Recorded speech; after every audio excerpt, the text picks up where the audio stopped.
Bit of breaking news this morning. Free agent, free safety Justin Simmons is visiting the Saints training camp out in Irvine, California. What could this mean for the defense? What could this mean for the Saints? I'm Tim. Let's talk Saints. Simply put, this could be a very big deal for the Saints, depending on how this works out.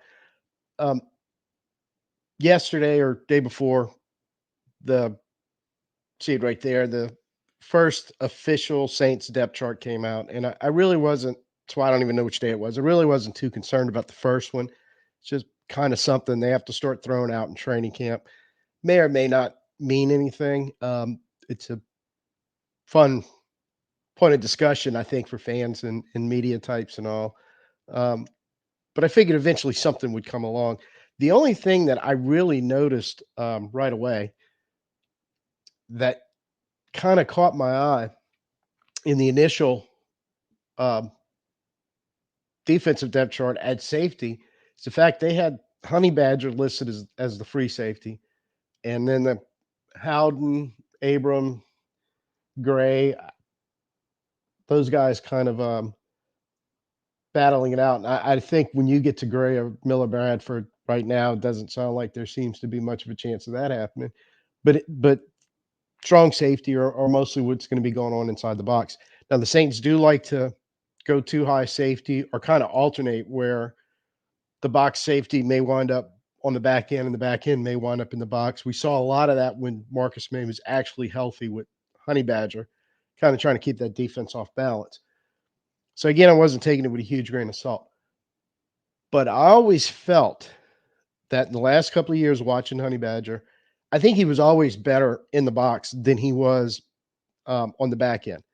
But he could play the back end, play it very well. Looking at him now, I would like to see him more in the box. I think he's much more effective there. He still, when they do that little interchange or they're going too high safety, he's more than fine back there. But play a lot of single high or possibly even some zero looks. I kind of feel like you want him inside. Seeing him at free safety kind of gave me pause. But the other thing was, other than Roderick Teamer, there hasn't been a whole lot of buzz about turning heads for that second starting safety spot that we've been wanting. I think everybody's maybe had their turn a little bit with a little mention, but Teamer's really the only one that's kind of come up multiple times.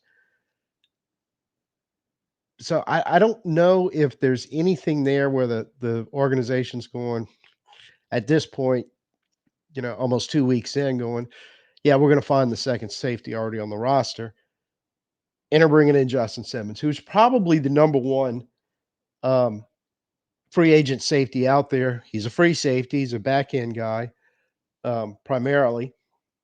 He's 8 years in Denver, I believe it was. He's approaching 30, so he's getting towards the back end of his career.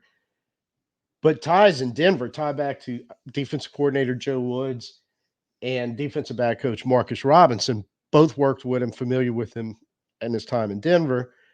Uh, Simmons is one of the best free safeties in football over the last few years.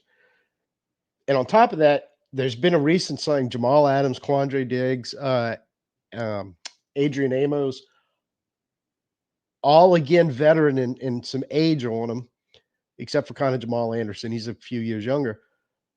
These were all guys that were sitting out there since free agency opened, people expecting to sign for big money, and it just didn't happen. So at this point, too, the asking price may have come down, and Simmons is running out of places to go try to find a starting spot at this point, I think. So I think all the timing on this is pretty good. Maybe we've waited it out and get a shot at bringing him in for our team friendly deal. That's what we need right now, as many as we can get for these veteran players that can come in and help. And I think with him on the back end and then Honey Badger moving back in the box, then letting the young guys develop and fight for their playing time. You have the veteran Will Harris back there providing depth. I think that's really what you're talking about here. And I think this is a chance to, over the last few years, it would be very careful how I say this because context does matter in this conversation. that our defense used to be elite, but at times the last couple of years, they could definitely play elite. And there's a lot of factors going in to why the level seems to have, I don't want to say dropped off, but slowly kind of came down from what we normally expect. But by that same token, they were still a good defense. It was just here and there some average play could appear in the course of a game or a quarter. There was a couple bad quarters last year that you know, 3 quarters the defense played great. 1 quarter they didn't.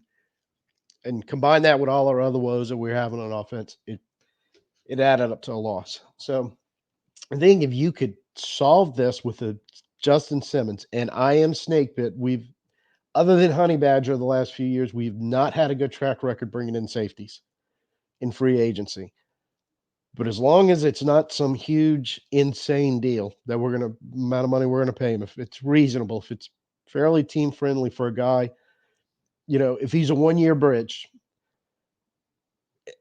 and it's not going to kill us in the salary cap, I'm all for this move. Give it the shot because you get Justin Simmons playing anywhere near how Justin Simmons played the last few years on that back end at free safety. Let Honey Badger get in the box where I truly think that's where he's at his best and can help you the most. Now you're looking at an elite cornerback room, more than likely an elite linebacker room, and I'm going to say it probably will be. You're going to have 2 elite safeties, something they've been trying hard to do the last couple of years. It just, for one reason or another, hasn't worked out. Again, friendly contract, friendly situation. I think it's worth a shot taking it. You solve all those rooms, and the defensive line stays healthy because it looks like they've rebuilt it. They've got to stay healthy. That's the big bugaboo up there. You get those guys healthy, they'll be fine. Now you're looking at that truly elite Saint defense that we had prior to the last couple of years. Or I should say you'll see more of that elite play. I think you'll see games where they just take over. You look at our schedule, you're going to need it because you're going to have some high-powered offenses coming in. But more importantly, you're going to have some teams that I think an elite level defense is going to stifle and give our chance for our offense to operate with time of possession and all the stuff they want to do on the offensive side. And I think it's going to be a very good combination. So this is kind of big news. Truly believe it can help the defense out a lot. Again, I know free agent signings at safety, other than Honey Badger the last few years, been more missed than hit. But I think this is again, deal's got to be right. The money's got to be right. You can't go overboard on this. But I think this is something that could potentially help the Saints. So if you agree with me, bang the thumbs up. Give me some comments on the bottom. If not, what's the solution? Because potentially, like I said, there may be somebody already on the roster that can handle that second spot. But as DA says, turning heads. There just hasn't been a lot of turning heads coming out of that second safety spot. And I think it's something that needs to be addressed. So that's all I got for you right now this morning. Probably see you again later this afternoon or this evening. And until then, I'm Tim. Peace out. Who dat?